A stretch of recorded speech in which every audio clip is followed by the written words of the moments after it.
As the 2025 Formula One World Championship approaches the historic and high-speed Silverstone Circuit, McLaren arrives at its home Grand Prix with great ambitions, but also a degree of caution. The extremely fast and flowing layout of the British track will provide a crucial test of the recent aerodynamic and mechanical improvements introduced by Ferrari, particularly in addressing the excessive wear of the floor. At the same time, McLaren will have to pay close attention to managing tire degradation at the front of the car, on a layout that is expected to expose even the smallest vulnerabilities of the MCL39 single-seater. The Woking-based outfit dreams of ending a long drought at Silverstone, as the last time McLaren won its home race dates all the way back to the 2008 Formula One season. Although the team performed remarkably well at the Red Bull Ring in Austria, where both Lando Norris and Oscar Piastri showed strong pace, the British Grand Prix at Silverstone represents a very different kind of challenge. It is a circuit that will not allow any weaknesses to remain hidden. Current world champion Max Verstappen is fully prepared to seize any opportunity that may arise, and Mercedes will also be looking to capitalize on the abrasive nature of Silverstone's track surface and the typically cool and unpredictable British weather conditions. For Ferrari, this race weekend represents a true test of the Maranello team's ongoing work to reduce and control floor wear, a recurring issue in the early part of the 2025 Formula season, particularly linked to the management of ride height and downforce levels. The Silverstone Circuit, located on the site of a former Royal Air Force airbase, remains one of the most spectacular and technically demanding venues to witness a modern Formula One car in action. This is mainly due to its high-speed configuration, with flowing corners and lap averages that can exceed 250 kilometers per hour. For Ferrari, the track will represent a particular challenge, especially considering that throughout the first half of the season, the Italian team has often been forced to adopt conservative car setups in order to mitigate excessive floor wear, a direct result of difficulties in managing ground clearance and ride height effectively. On a circuit such as Silverstone, where numerous corners are taken at extremely high speeds, cars are constantly generating substantial aerodynamic downforce. This heavy load pushes the car closer to the ground, increasing the wear of the floor plank, a critical performance component in Formula One regulations. That is why the British Grand Prix represents a perfect occasion to evaluate the true progress made by the Ferrari engineers and technicians.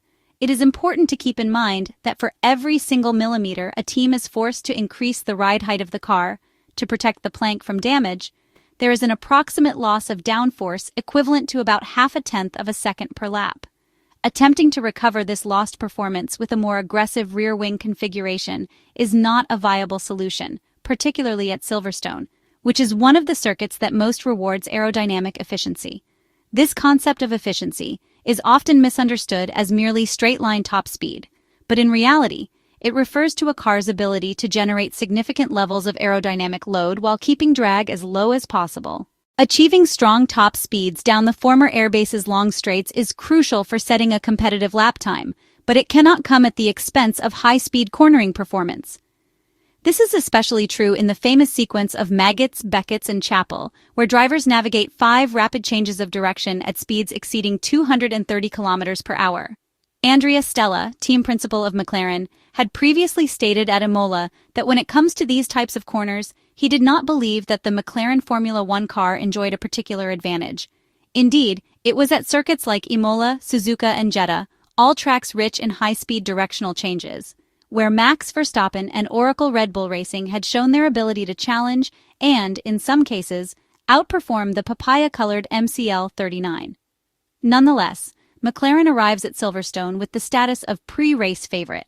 The MCL39 single-seater has proven to be one of the most versatile and complete cars on the grid, equipped with a wide range of strengths and setup options. In Austria, the car completely dominated proceedings, although the Red Bull Ring's characteristics differ significantly from the British track. It is worth noting that McLaren also performed well in Spain, at the Circuit de Barcelona-Catalunya, another venue known for its long, high-speed corners. However, the nature of those turns is still distinct from the shorter and more abrupt ones seen at tracks like Imola and Jeddah.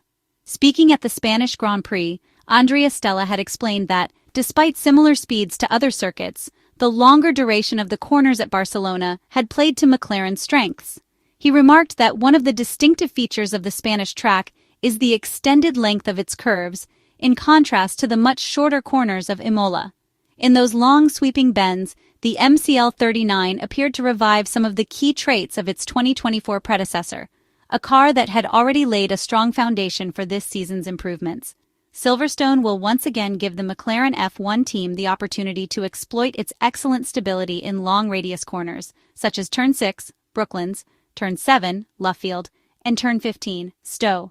The track also includes a number of slower speed sections. For instance, Turn 5, a tight hairpin leading onto the Wellington Straight, is taken at less than 100 km per hour.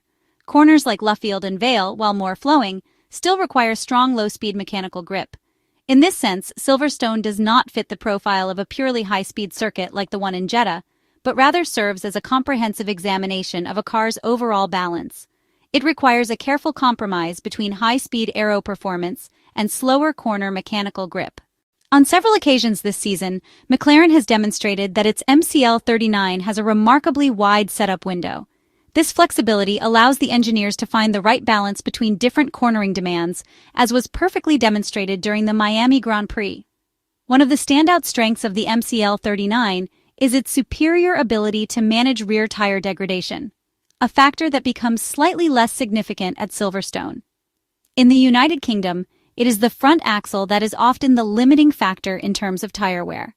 Front tire graining remains a recurring risk and could limit the competitive advantage McLaren has held in previous rounds. Further increasing the strategic complexity of the race, official Formula One tire supplier Pirelli has opted for a softer range of compounds this year. The selection includes the C2, C3, and C4 compounds, a step softer compared to the tires used during the 2024 edition of the British Grand Prix. The aim behind this decision is to promote more two-stop race strategies, or, at the very least, accelerate performance degradation to enable more overtaking opportunities on track. The ultimate impact of this tire strategy will also depend heavily on weather conditions. In addition to the usual chance of rainfall at Silverstone, temperatures in the region are typically cooler than the European summer average, especially during early July. This could play into the hands of Mercedes, which understands that repeating its dominant 2024 performance will be far from easy.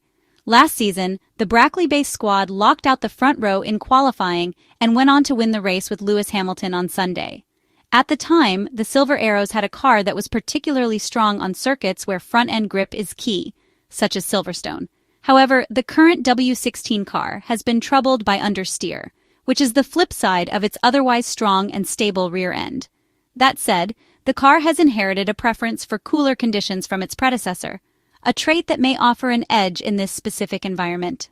Conversely, McLaren tends to thrive in warmer temperatures, with its advantage over competitors often growing as the ambient heat increases. It is also worth noting that Silverstone is one of the circuits most prone to bouncing, an aerodynamic phenomenon caused by floor oscillations, which the McLaren MCL39 has experienced in other races, though without significant performance losses thus far. For Ferrari, controlling floor wear will be mission number one at the British Grand Prix, a critical factor in the team's goal of repeating its strong result from the Austrian Grand Prix, where it returned to the podium. Like McLaren, the SF25 operates best in warmer conditions, which may not be available in the United Kingdom due to forecasted lower-than-average temperatures. Nevertheless, the high-speed corners of Silverstone are an area where the Ferrari SF25 shows great strength, and this will serve as the baseline for building a competitive weekend. The driving style of seven-time world champion Lewis Hamilton has not always aligned perfectly with the Ferrari's tendency to exhibit oversteer in high-speed sections. Since the beginning of the season, Lewis Hamilton has been working closely with the Maranello-based team to adapt the car's setup in a way that better suits his driving preferences. The British driver has recently expressed growing confidence in the technical direction Ferrari is taking to achieve greater harmony between him and the SF25 single-seater. With the support of the passionate British fans in the grandstands at Silverstone, Lewis Hamilton will be especially motivated to secure his first podium finish as a Ferrari driver in what has so far been a challenging and somewhat disappointing Formula One season. The energy of the home crowd could provide the final push needed to turn potential into results on one of the most iconic circuits in motorsport.